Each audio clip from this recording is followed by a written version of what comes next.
Hello, everybody, and welcome back to the Fantasy Football by Brodo podcast, or the Brodo Fantasy Football podcast. I made a Tim mistake there, and maybe I will be making some transitional mistakes today because I'm solo. No Tim, unfortunately, today. Tim is on father duties. He has two sick toddlers in the house, so all his time is currently consumed, unfortunately. But I'm still here for you. I'm going to be look. July is just around the corner. 3 days, July 4th weekend. Happy July 4th, everyone who celebrates. Um, just around the corner, which means it's time to start getting down into the nitty gritty of fantasy football. Once again, this is where you could really start separating yourself from the rest of the pack and the rest of your league mates. So today I'm going to be going over FFPC targets and fades in rounds 1 through 5. And without further ado, let's get it started. Hello, everybody, and welcome back to the Brodo Fantasy Football Podcast presented by BrodoFantasy.com and the Fantasy Football by Brodo app, the only tool you need to dominate fantasy football.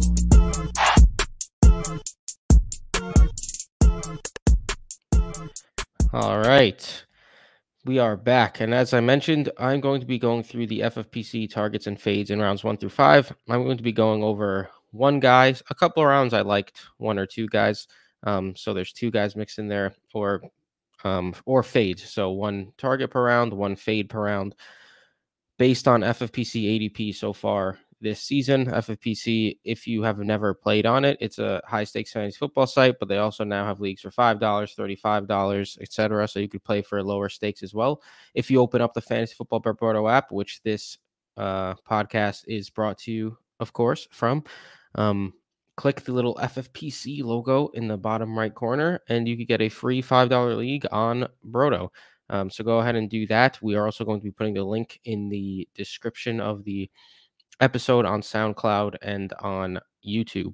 So either way, no matter how you get there, but I recommend downloading the app a lot more. We got some articles already coming out from Matt, and we're going to have a lot more coming up now that we're going to be heading into July and August. And of course, the heat wave is going to be coming at you soon, where we go over 30 teams in 30 days. And that's always one of our favorite parts of the summer, is diving into the heat wave. So with that being said, let's dive into the targets and fades of round 1 in FFPC leagues. For me, here we go. Round 1, the target. I'm going to be a little cheesy here. I'm going to go a top 3 pick. I think this year, more than ever, I really, really want that top 3 overall pick between Justin Jefferson, Jamar Chase, and then maybe top 4 pick. You could even say like Christian McCaffrey and Travis Kelce. I think those guys are just, you can't go wrong drafting Jamar Chase and his elite level skill. And he played through a hip injury last year, and he still dominated. Justin Jefferson, of course, 1,700 yards and 8 touchdowns last season. Travis Kelce is just on a whole other stratosphere in terms of tight ends. And Christian McCaffrey went to San Fran and just continued being Christian McCaffrey, about as safe as you could get there. And maybe you could argue that Christian McCaffrey has some injury tendencies, but whatever. I really like any of those guys there to open the draft. Austin Eckler later on as well. It looks like, I feel like this year is probably going to be his final like shebang in the NFL in terms of being a clear top like 7-8 player in the fantasy football world.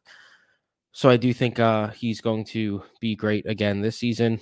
And later on in the first round, I think AJ Brown and CeeDee Lamb are pretty decent targets as well. Round 1 is obviously a bit more there's all stars, so it's not like you could really go wrong.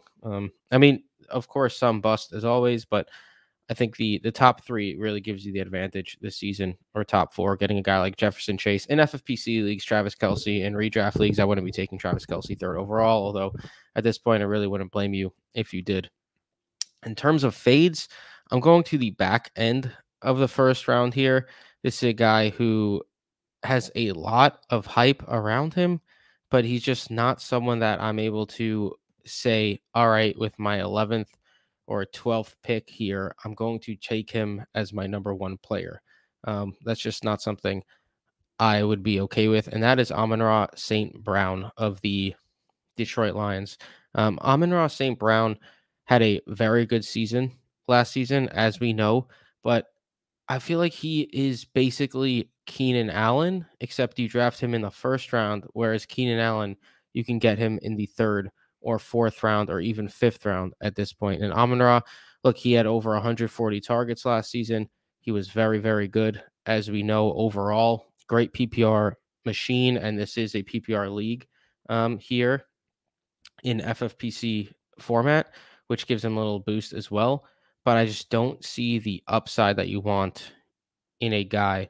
I don't see that top 1 overall potential there, and someone you could get from like Stephon Diggs. I think maybe has some potential as a number 1 overall wide receiver if all goes right this season. CeeDee Lamb, you could say the same thing. AJ Brown, of course, can take over at any point really in a game, which is tremendous. But then you get Amon-Ra St. Brown, who will the Lions be able to replicate the glorious season that they had last year? That's the real issue, right? Will the Lions offense be that good? They brought in Jahmyr Gibbs, they brought in David Montgomery, and those are 2 guys who are going to be getting a ton of work in that backfield, which really you think to yourself that Amon-Ra St. Brown, he's the only guy really in that wide receiver room until Jameson Williams returns. But Jahmyr Gibbs, man, he can catch passes, and that would be a big issue for Amon-Ra St. Brown if Jahmyr Gibbs takes away some of those short target, maybe like 1 to 10 yard looks, So it's questionable for me to assume Amon-Ra St. Brown still has that huge ceiling that we've seen from other guys in that area, or guys that typically go in that area. So for me, Amon-Ra St. Brown would be my first fade here. Heading into round 2, my favorite targets here would be Garrett Wilson of the New York Jets and Tony Pollard of the Dallas Cowboys. Look, Garrett Wilson was spectacular last season as a rookie. I don't think people realize how good of a rookie season he had. And now Aaron Rodgers is coming over. And look, all these people who are saying Aaron Rodgers and Russell Wilson, the overlap between the two from last season to this season, or the similarities, I don't think there really are any similarities. Like Aaron Rodgers has been in this offense before that the New York Jets are going to be running this season.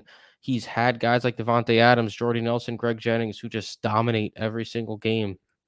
And I don't think Garrett Wilson, who put up over 1,000 yards last year with Mike White and Zach Wilson at quarterback, I don't think that's something that can't not happen. I think it is a good possibility that Garrett Wilson just takes that next level up. And I know he's been a huge fade or sell high in dynasty leagues, according to some people. Even Matt Ward himself, the Dynasty Don, has said Garrett Wilson is a sell high.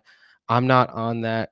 I'm not there for Garrett Wilson. Like, I think Garrett Wilson is someone I certainly want to target.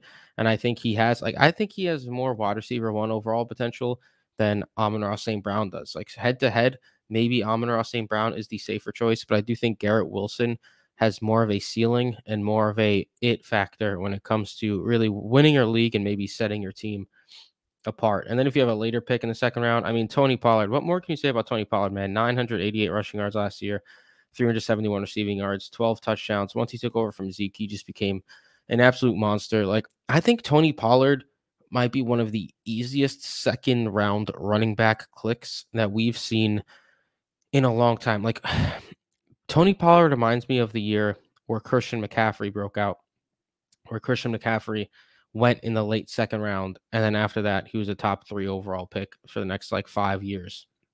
I know Tony Pollard is a bit older and he didn't do it as quickly as Christian McCaffrey and all that, but this is still a highly dynamic Dallas Cowboys offense.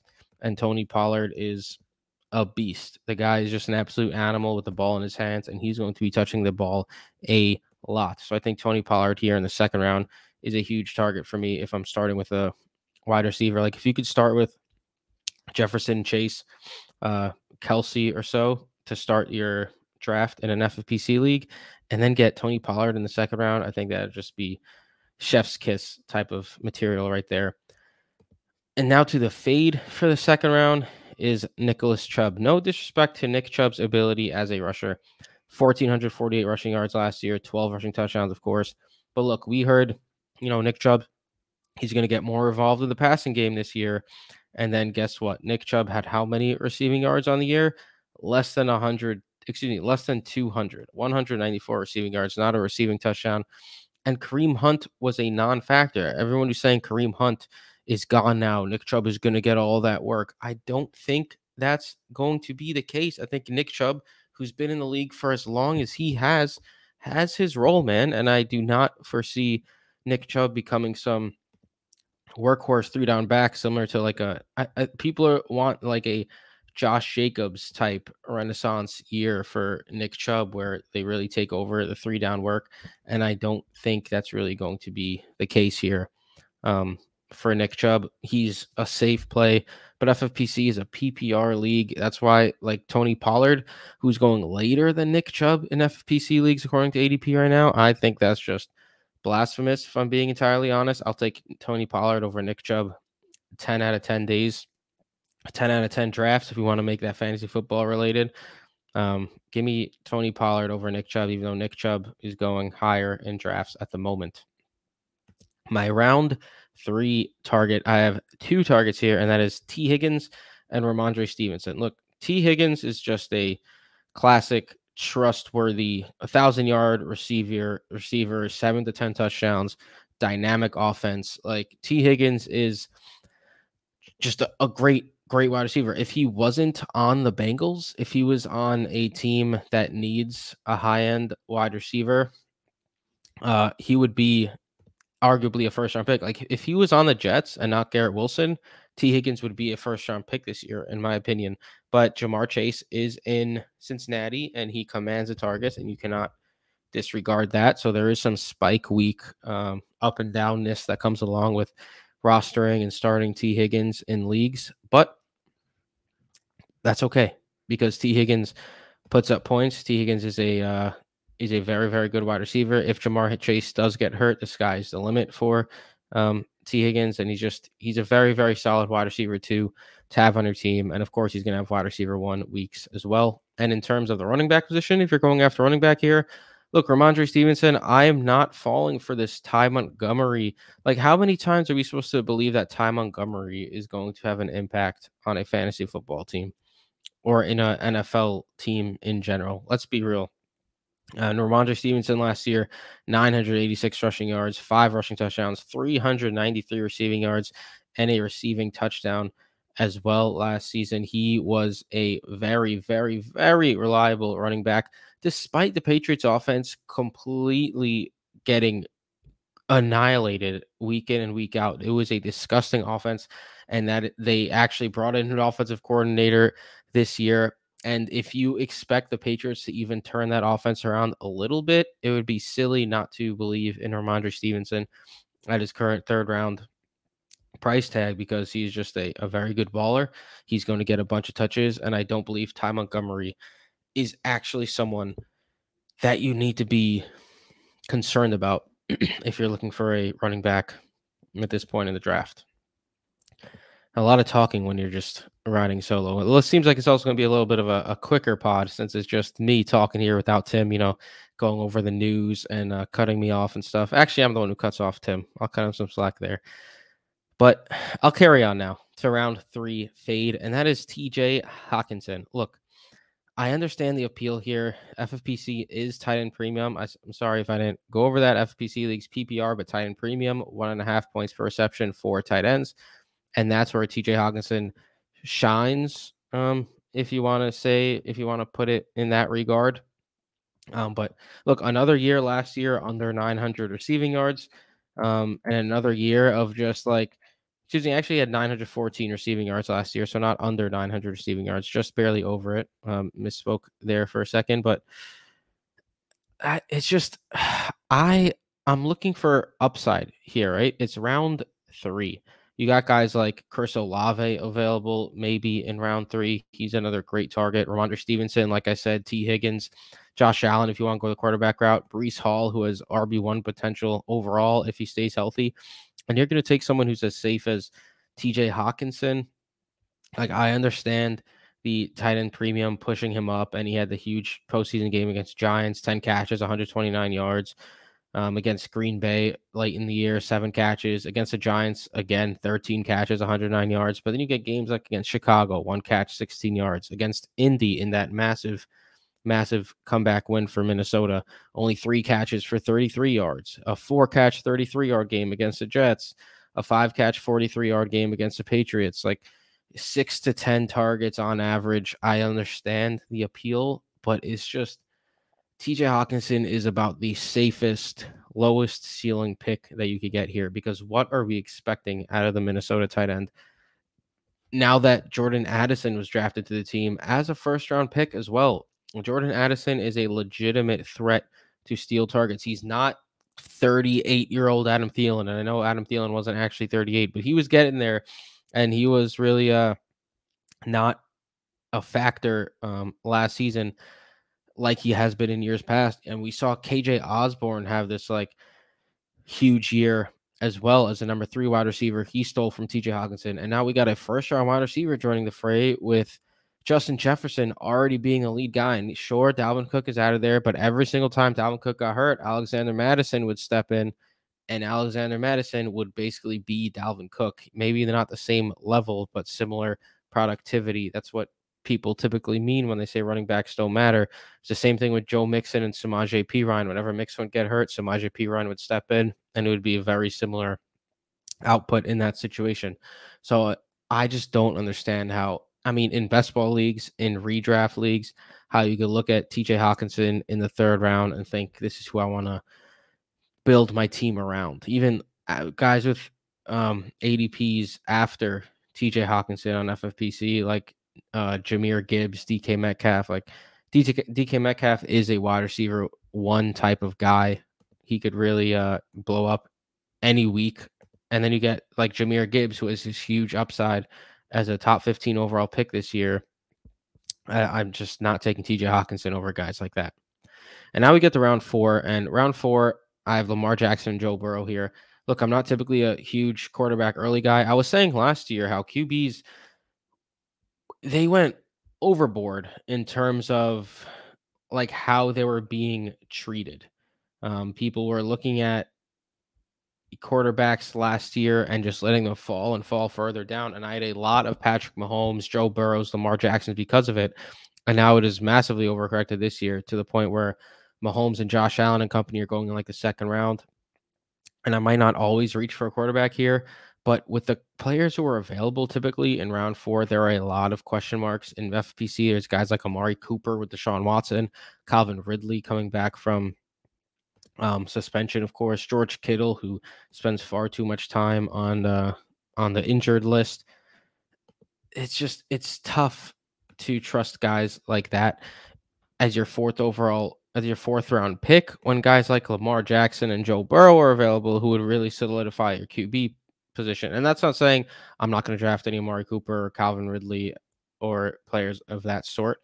I certainly am in the right circumstances, but if the draft is falling how I want it to be, I think Joe Burrow and Lamar Jackson are very good targets here as high-end QB1s, players who have QB1 overall outputs in their range of outcomes. So I do think Lamar Jackson and Joe Burrow here would be a nice little boon to your team if you're able to build a nice core of, like, say, I was going based on my targets. Say I was able to get Jamar Chase in round 1. I was able to get Tony Pollard in round 2. I was able to get T. Higgins or Ramondre Stevenson in round 3, and then Joe Burrow in round 4. Maybe I wouldn't go Higgins if it's a redraft league. It's a lot of Bengals on one team, but if it's a best ball league, it's tremendous. But starting 4 picks of Chase, Pollard, Stevenson, and Joe Burrow would be something that would certainly make me happy. My round 4 fade is none other than Nuke himself, DeAndre Hopkins. And look, there's not much you could say about DeAndre Hopkins in terms of his skill level, as we know. He came back last season. I mean, he didn't play the full season with Arizona, but he still put together 64 catches, 717 yards and 3 touchdowns. He had that game against Tampa Bay to close out the year of just 10 targets, 1 catch for 4 yards, which really screwed over some fantasy managers. But he had some decent, nuke type games, 10 for 98, 12 for 159 and a touchdown, 10 for 103. And that's all good and dandy, except DeAndre Hopkins, he's over 30 now. He's actually June 6th was his birthday. He's now a 31-year-old wide receiver, and he's yet to be signed by a team. He's no longer on the Arizona Cardinals. He's now a free agent and is now June 28th, and we still don't know what team he's going to play for. Do I want to take the risk in the 4th round on a wide receiver who doesn't have a team yet? He's going to have to learn the offense. He's going to have to manage to earn targets from those around him. And I'm not saying DeAndre Hopkins won't be able to earn targets, but it depends what team he goes to. Like if he goes to the Bills, Stephon Diggs is of course a very big target earner. But if he goes to a team like, I don't know, just shooting like the Bears or something, where the quarterback, it's not a lot of volume. They got guys like DJ Moore, like that would be a bad landing spot. It's tough to see a path where DeAndre Hopkins is a clear win at this ADP without knowing what team he's on. And as July comes, training camps kicked off. Like we need him to sign with a team if he's going to be an impact fantasy player this year. And the more he waits to sign with a team, the more I'm going to struggle with adding him onto my roster. Heading into round 5 now, the final fellas here. My round 5 target.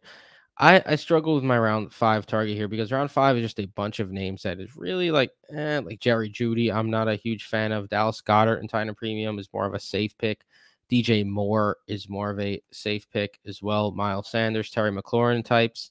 But the one that I went with here is someone who I'm going to take the chance on with the round 5 pick, and that is Chris Godwin. And the Tampa Bay Buccaneers wide receivers and in general their offense is being hugely downgraded without Tom Brady there, which makes a ton of sense.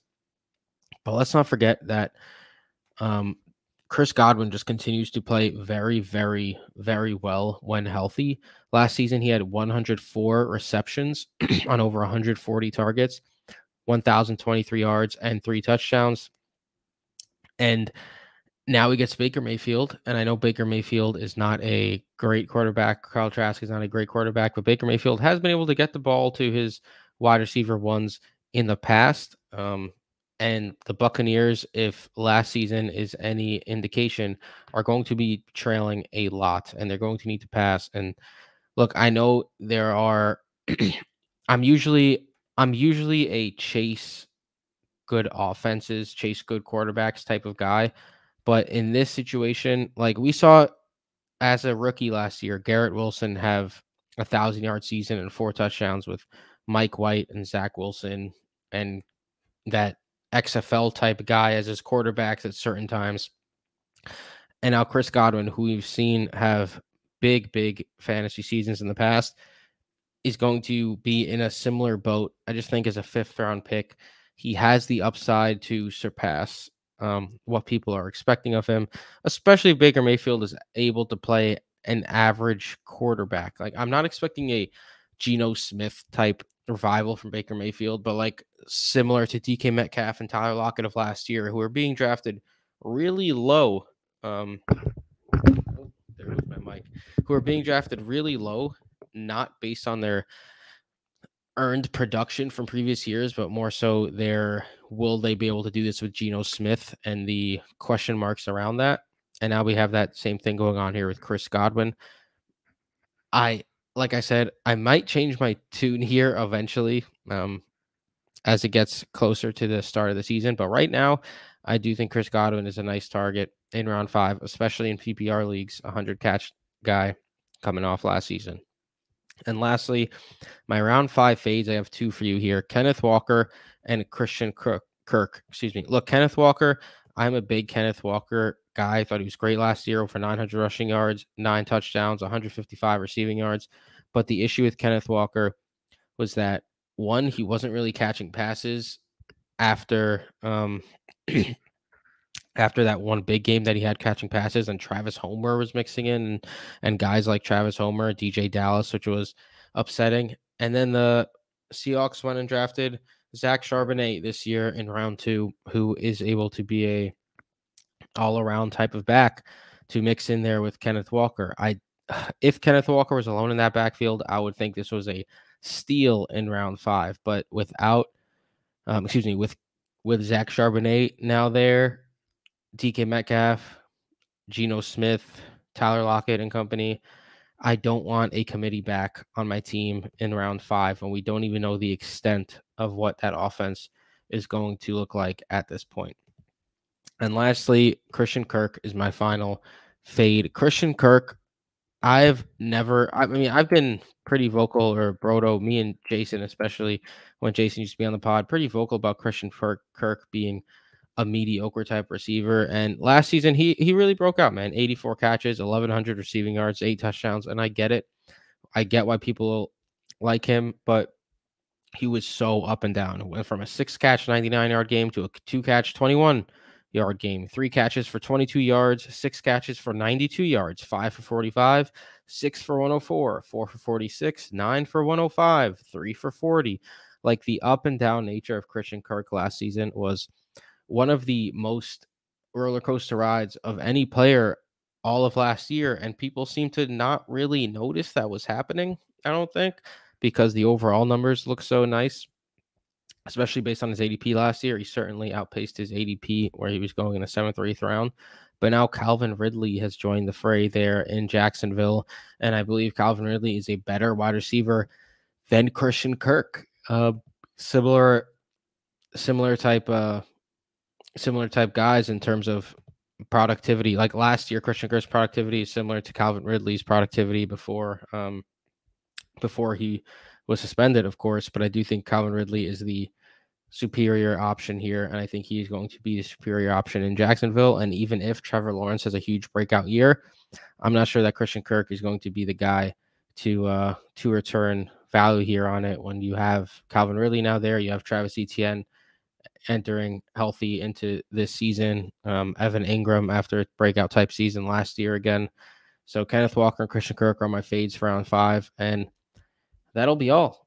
Thank you guys for listening. As I mentioned, the FFPC ADP is what I was basing this off of, PPR and 1.5 tight end premium. Go onto the Fantasy Football by Brodo app, click the little FFPC logo in the bottom right corner, and join. Any new users get a $5 league on us, on Brodo. You're welcome. You could also click the link if you're listening, in the podcast description, or on the YouTube description if you are watching. But yeah, go ahead, download the Fantasy Football by Brodo app. Thank you guys for listening. And Matt, the Dynasty Don, will be back next week. And then soon we are going to be kicking off the heat wave. We're going to be diving into a lot more redraft material now that July is just around the corner. 2 months till the start of the NFL season. Very exciting. So looking ahead, you're going to be getting a lot of Brodo content. With that being said, later.